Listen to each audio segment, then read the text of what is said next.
But let me go back to words, sorry, because we've gone off on a really interesting areas. I love it, don't get me wrong, no errors there. But you was talking about your book and words. Can you talk a little bit more about that? Okay, how words are created and formulated to expel something into action. Um, so every word that I have, there's a language, English language. I'm sorry to say it, it is a very detrimental language. That is to our detriment.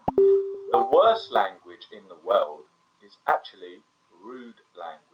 Okay, explain. Something that is keeping us enslaved into sex. Now we are unaware of these things. We are unaware how these things are cursive and how they are affecting our day-to-day lives. We are sadly not educated in the correct way about these things. So just take language for example. I mean, I where is that? There is what was that? Anyhow, let's just take three words, just three words Okay. that I did write about. The most important one, the number one that I used, is messages. We constantly send messages on a day, on a, every single. What are we at? What are we sending? Messages. What does that word mean? It means message. Well, what does that? What is the perception of that word when you break that down? You divide that word into two words because there's two words in that word, and you see mess, ages, and there clearly is a mess in the ages. You take then another word, warrant. How many people have had warrants since in recent What times? word is that? Sorry? Warrant. WORDS.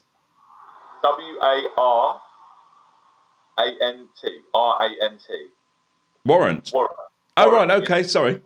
Yeah. A warrant is. I mean, I've had warrants for whatever, and so that word there. If you break that word warrant down, I'm seeing it already. you get war rants. Okay. Yeah. And who is causing these things? So and then you have something called professional, Yep. and that word there, you break that word down there. Profess I on all. Yes. Yes. So these things, and one word that I really love, and when this word is used correctly, um, the impact that they see, they use this. The system knows about these words. So they know how to use these words that will create us to obey and to create us to walk these roads and fall into these traps.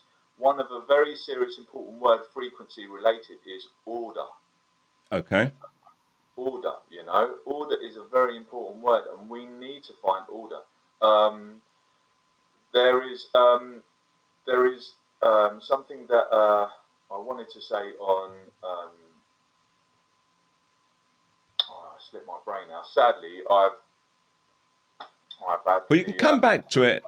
Look, but one of the problems I have, in opposition to what you say about words, we break those words down, but are we just doing that because it makes sense and we're seeing a pattern in there? For instance, the word warrant comes from an old French word. I think it's warren, and then verrengt, which is a German incarnation of it, which has yeah no relation to war or rant. That's the actual etymology of the word, and it has its root, its Latin root in in the French, and it actually yeah has a meaning. It means to warn, warrant, and then it's been turned into warrant in English, and that's to me that's the simplicity of the word. yeah And yeah I am a little sometimes against when people split words up in the way that you just did, for instance. Let's say yeah. tell lie vision, and it's a very clever play on words, but I don't know if that's the word magic. Would you argue that that still is the word magic, war rant, over the etymology of the word? They're just crafted, and being that they are crafted, somebody has somebody has created that craft. Was that a good intention or was that a bad intention? When I look into these things, I can see that they're negative. I can see where there is a negative and a positive. One thing that I would like people to do is to actually experiment with words. The best way to experiment with words is if you've got people that are having a debate and they're sort of arguing, one of the worst things that anyone can say to somebody is shut up. Tell me about it. Right. So when and what happens, I've always noticed on the observation, is that when somebody is told to shut up, that makes them erupt. Yeah. That makes them now switch everything, because everything has been flipped 180 degrees into a negative direction that we are going in. So it is going against our divine, code of conduct, if you like. Yes. Yes. And so when you look at shut up and the effects that that word has, I now go, if there's, and this is something for everyone to experiment with, say this: shut down. Shut down. At that point there, you will hear silence.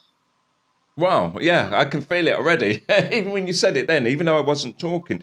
And that's the beauty of words. I can understand it working in that sense, and that is a magic of words. I do it often because I thought you was going to say something else, because so far we've been kind of locked in, is when someone's shouting away at me, or they go and I go, carry on. And I encourage them to carry on, and now they don't want to take orders, and they shut up. Yeah, but yeah, shut down. So what's the reasoning behind that, would you say? This is to do with spirituality, and we have been severed. We have been severed, and this is where I am trying to get to. And so, therefore, the reason why we have a problem now, I'm going to go step back a little bit, as we was in the beginning of the conversation with frequencies and our anatomy and the sensory of our nose. Now, very quickly, our fingers, they are round at the ends. You can educate your fingers if you're a musician. We have muscle memory in every single muscle. So, but you look at the shape of our fingers, they are round. You look at the shape of a nose, that's round. You look at the shape of our eyes, that's round. You look at the shape of a woman's breasts, they are round. You look at the shape of our toes, they are round. You look at the shape of a man's penis, that is round at the end. You look at the shape of our head, and that is also round. You look at these temples everywhere and all of this, they are round. They have got this temple shape. So why is this? I question this. Why have we got these features? Why are they created like this? Why are these areas on me flat packed and the rest is all round like this? So I started to work out that these they are transmitting and receiving information. Okay. That's why if I can walk in the dark and I will not break my toes, and I can walk amongst many things, I will not break my toes anywhere. Because I know how to walk in. I'm in tune with those senses, and I know how to walk with in the dark. So what I am saying is, this is a very important factor to observe that, and this area here is so important to receive information from. We are never alone. Right. We are never alone. Wherever you find one, there is two. And so therefore, I can go deeper into that, but I'll just carry on with what I'm saying. The reason why I'm saying this is because we have clearly been severed from our Creator. Right. And we are being misled by men who are, and we shouldn't be even led by men. Men should lead if women have control. Absolutely agree with that one. Okay, so therefore, we are. I mean, something called secularism. Yeah. Secularism was under a guy called Hollyoaks, who in Britain he wanted everyone to work for man instead of God. You know what I mean? And this, that, and the other. And it was a way of severing people, as far as I'm aware, from our Creator. Yep. And to sever us from spirituality. So, I mean, I don't do religion just like I don't do politics. there is something that is, higher, our higher self, and how we can communicate with our ancestors, with our family, with with whoever you want. Well, I know the order, you know. Yes. I know the order, so I am, I won't go into that because that's not going to be for everyone at this moment. But why I say shut up is detrimental and it has a negative effect is because subconsciously we are being severed from our spirituality. So when you say to somebody shut up, it makes them feel alone. It makes them feel like, no, I am not going to, I need to be heard. But when you Okay. say to somebody shut down, when you say to somebody shut down, that's like it closes them off. They don't know what to do at that point. And then I tell them at that point there, now open up. Because I don't want you to shut up. I actually want you to open up. And I want you to actually, be aware of yourself and be in tune with your higher self. And not Absolutely makes sense. and not be deceived and not be misled, and so uneducate yourself. Yes. Unlearn, unlearn all of the things that you think you're going on that are causing all this chaos. Murphy's law. Murphy's law is chaos basically, And what's order? Order is if you reverse it. What do you see if you reverse it? You get Yitprim's law. Yiprin's law I've not heard of. Yitprim's law. Yep. Yitprim's law is order. And this is that I'm now seeing.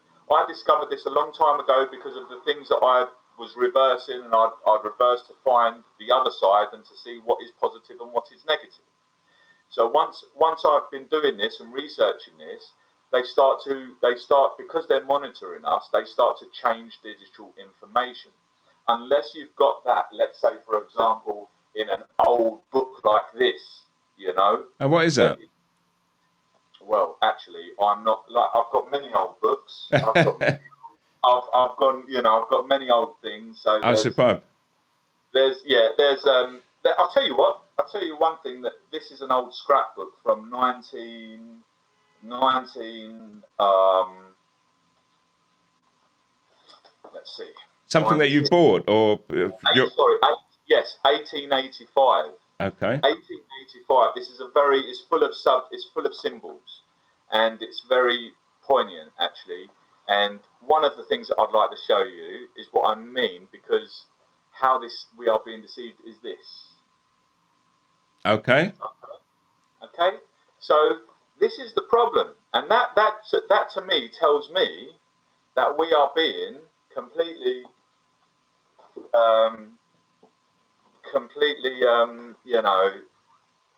taken advantage of, and that is clearly, yeah, that's clearly, if you look at that, having the pigs back.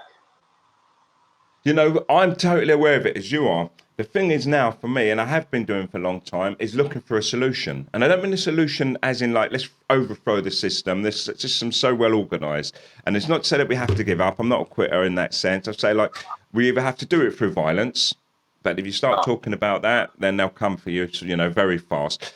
And no, I'm talking about the options here because that is an option. People who say this, let me put forward an argument for that first. People who say don't use violence haven't lived violent lives, or they don't come from a history of violent people, or they've at least forgotten if they haven't. Because slaves, I would be a slave if there wasn't violence. You don't see it in history books, but the amount of slave revolts that took place, people fighting, people killing their oppressors, people coming up in arms and fighting for the right to survive and defend, they achieved their aims much quicker than not fighting, much quicker than saying no.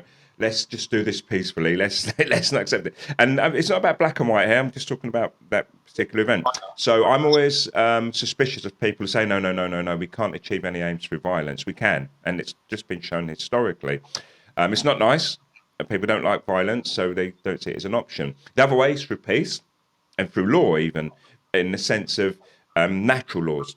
that we have laws in place. And I studied law for 24 years now, and I use law against the system, the legal system, and had many successes, but also lawfully as well. And we can use those methods. There's other methods which I can't even think of, or I'm not aware of, but we need change. And this is a difficult one. Now, for me, I'm getting older. I'm slowing down. I haven't got the fight in me sometimes, or not. I still got it, but I can see it starting to dissipate. And I'm starting to find my place where I'm saying, right, I fought for 55 years now, and I'm going to have to, like sit down a little and chill into the later part of my life because I'm getting ready to die while the younger people take my place. And part of me feels like I'm quitting when I do that. Then other parts to me thinks, no, that's the way it is. That's the way it's done. You fought your fight. You've been in all the battles. You've done all the wars. Now you're a retired warrior. Let the village give you maidens and free food while like sit at home and relax. But I forget what the point I was making there. It's about taking on the system. We know that we have to challenge the system, and now it's finding out how we're going to challenge the system, and one, know what we're moving towards, or two, not even know what we're moving towards, just deconstruct and get rid of this failing system which benefits very few people. This is very simple. Actually, this is so simple.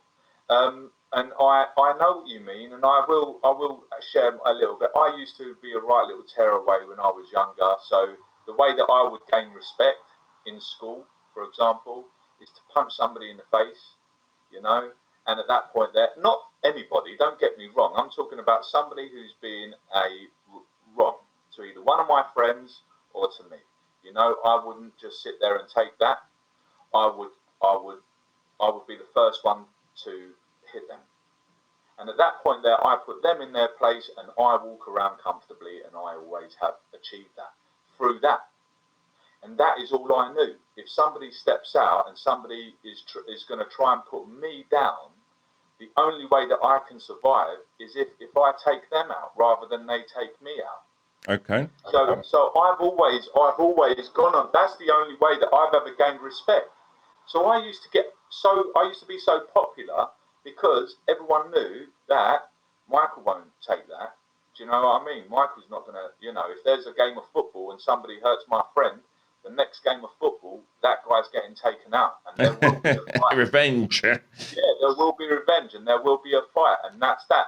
And then it quietens him off, and that's it, finished.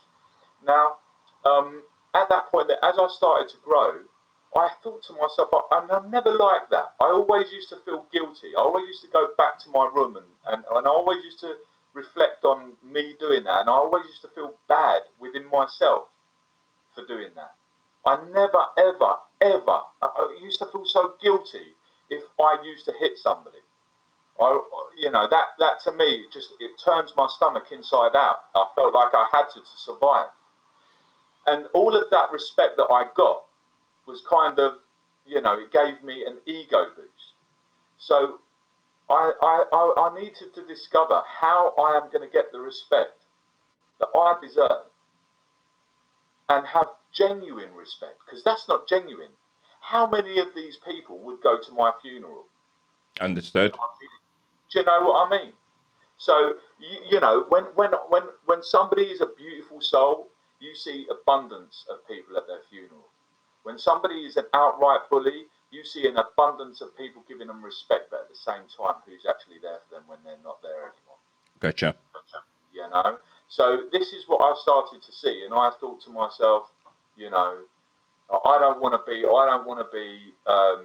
live a life of a lie. I don't want to live a lie, and this is not the way. So I know that the best way to fight is by no attack. There is no such thing as death. We are eternal. I get the Jehovah's Witnesses down here saying to me, keep your mouth shut. Stop telling people that we're eternal. Blah blah blah. Because of the things that they know that I know. And I said, turn it in. It's your job. The ball's in your court. You've got to turn it in. Truth's truth. But look, going back to violence, now violence in that sense is unwarranted violence. I believe, people could argue against that and try to justify it. Saying, well, no, he tackled my mate hard, so therefore, I have the right to do it back to him. Or, they were bothering me, so I punched them in the face. And to me, that's unwarranted. But when they're cutting babies out of people, immolating, setting people on fire, whipping them till the skin comes off their back and so on, then to fight back's justified. To kill the people who are doing that to you, it's justified. As you said, we're eternal, and if you believe in people coming back in another form, those people are going to come back anyway. And I think people are put in those positions, they understand that, not the people who are killed, but the people doing the killing, because they know they've got nothing to lose. You live in a time where people can just come to your house, drag your children out, hang them from a tree, just to set an example, to make sure that you work harder, or it's going to happen to you or your next child.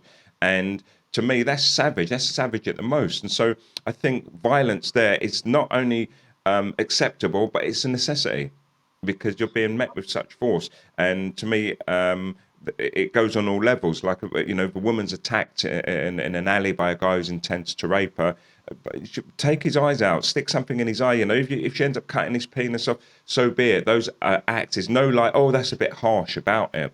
But just violence for violence sake. Someone stepped on your new shoes or spilt your pint in a pub and so on. It's like, to me, there's a million ways to get out of that, and a million ways for you not to react in that way. And I talk about violence a lot. It always comes up, and well, not always. It comes up on some shows because I grew up with a violence around me. And people might say, well, that's the reason you like violence. And I said, no, I put forward a good argument, I think, about, killing people and defending yourself. And I stick with that forever. And I less likely to rise to violence because I know of violence. If someone wants to start a fight with me, I'm thinking, I'm not going to fight you just because you thought I was looking at your girlfriend. I'm not going to fight you just because, I stepped on your shoe. I'll even bend down and wipe it for you in front of all of these people. It wouldn't bother me, If it makes you happy and it's resolved the situation, so be it. But because I do know violence, once again, sometimes it's like, listen, son, you don't know violence. So if you're going to come up to me and you're going to start trying to be violent around me, I'll give you violence and sate your appetite, but unfortunately to your detriment. And then that way, maybe you won't be violent in the future. Or maybe it traumatizes them into more violence. So yeah, we have to be careful about who we're violent to and why we're violent. That's because you are actually, you know who you are. You are not violent, clearly. You are not a killer, clearly. Yet, because you're so sure of yourself, and not just yourself, reality, which is very important here. I mean, for example, you can only make me love you. Understood. You can only make me love you. You can only make me not like you. I don't have to like you, and I would like to love you. I hear you. So we are all being turned on each other, and one thing that I cannot stand is black and white, because there is genocide coming to both. And if we don't wake up to who is behind this, and we don't know how to deal with them, okay, and this is really by discrediting that. And I will say what I will say. First of all, what I would like to say is that we have this. And what can we do with this? We're very limited. And what can we do with that? We have so many options. We can create so much with these hands open. Oh, wow. Like it. Yeah, and we can't really do much with a closed fist. We can only beat something. We can, that is that. So we have to be clear on our options, and they just want us to do this. They just want us to believe that all we have is these. Yes. And that's all we. But actually, hold on a minute. I've just discovered that I've got these now, and I've got all these fingers, and I can do all so much with it. I can create, anything with these. So when somebody is a killer, how are we going to deal with that killer? Because we can't change people's. We can't change. We cannot. We are powerless over others. I have accepted that there is good and bad. I am not trying to change the world to all become the same.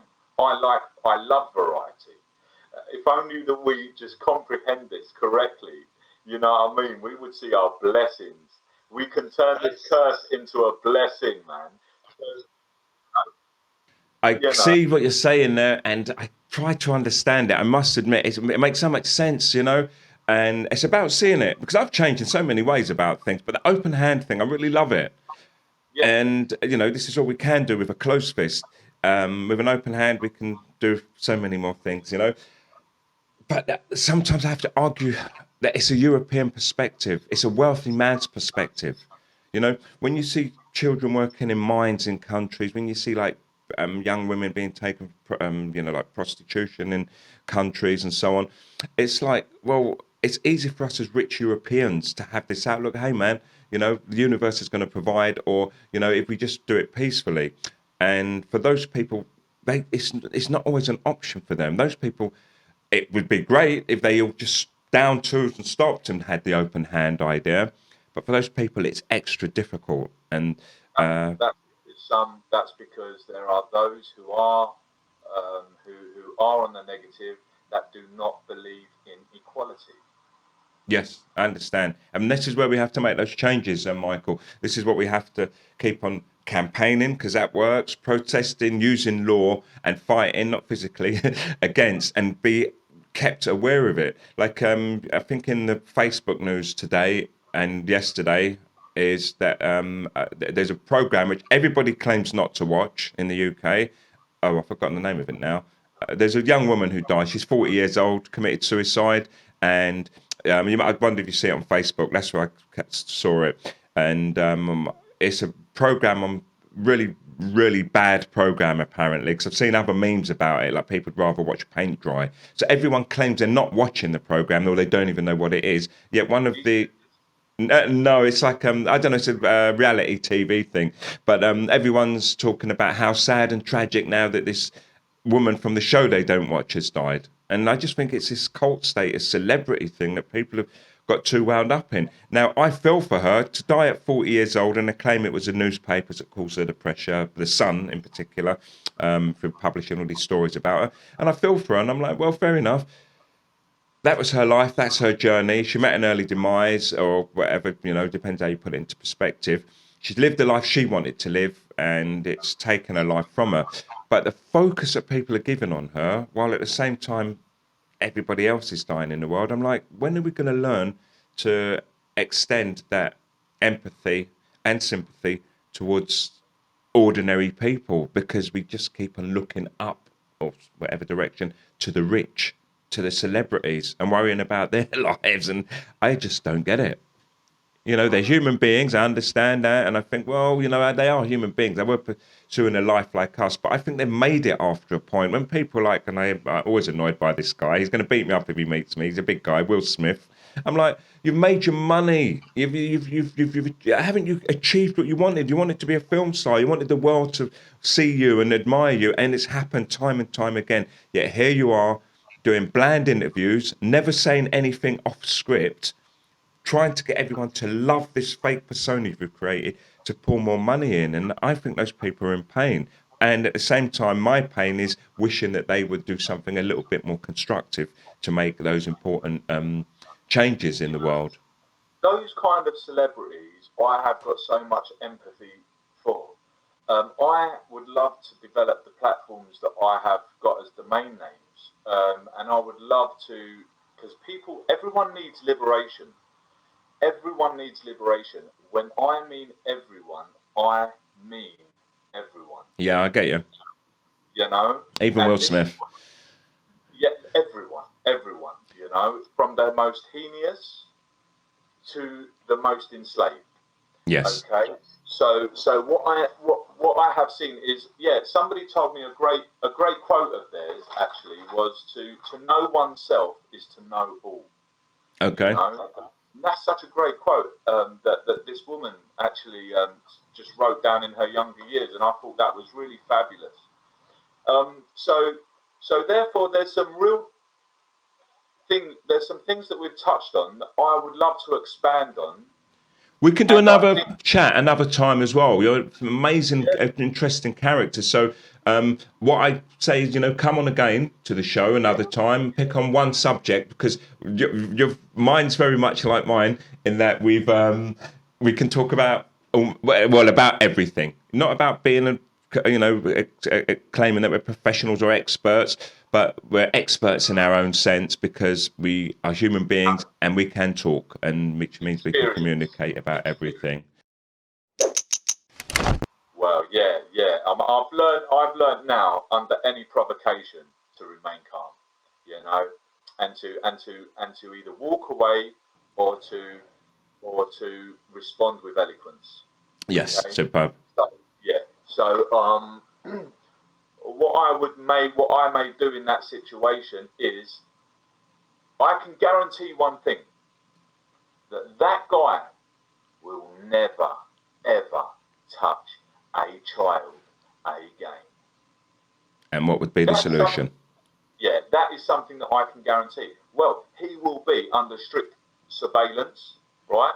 He will be locked in. I will spend the rest of my life by his side. I may want to talk to him, or I may want to sit with him and get to in his brain and find out why, you know. And if I can make that person into a change, you know, if that person can change, like this is a very bit, and not everyone's going to agree here. Oh, of course Right? not. Even me. I felt that way for most of my life. And then my sister, who works with Yeah, mental health people, or did for part of her life, she convinced me. And I realised once I did actually meet some what we term psychopaths.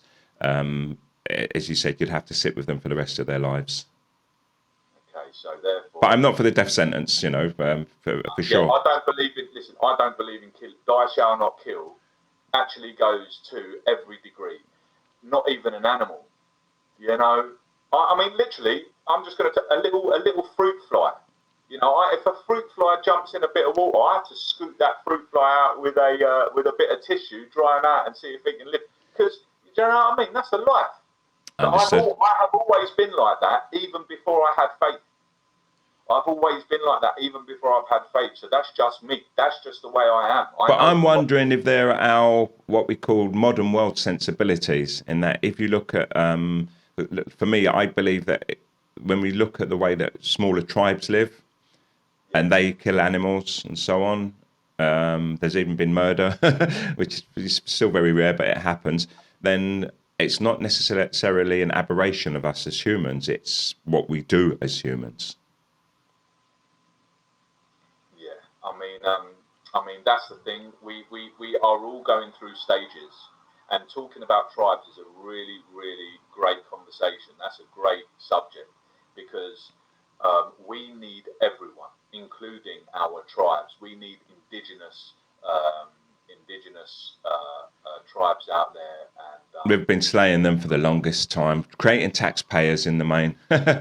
But listen, yeah, on that note, what I'm going to do is I'm going to stop recording because it's an hour long. And what happens is people, lovely. it's a lovely, nice hour. People can sit down if they want to watch the whole thing. If we go for too long, people are put off just by the length of it sometimes. So what I'll do is I'm going to stop recording. I'm going to say thank you to Michael Kolloumbras. How do you say your surname? Yeah, Koulloumbras. Yeah, Kolloumbras. Okay, so Michael Kolloumbras, a very interesting man. I'm going to have him again on the show, and we're going to flesh out some of the topics that we discussed today.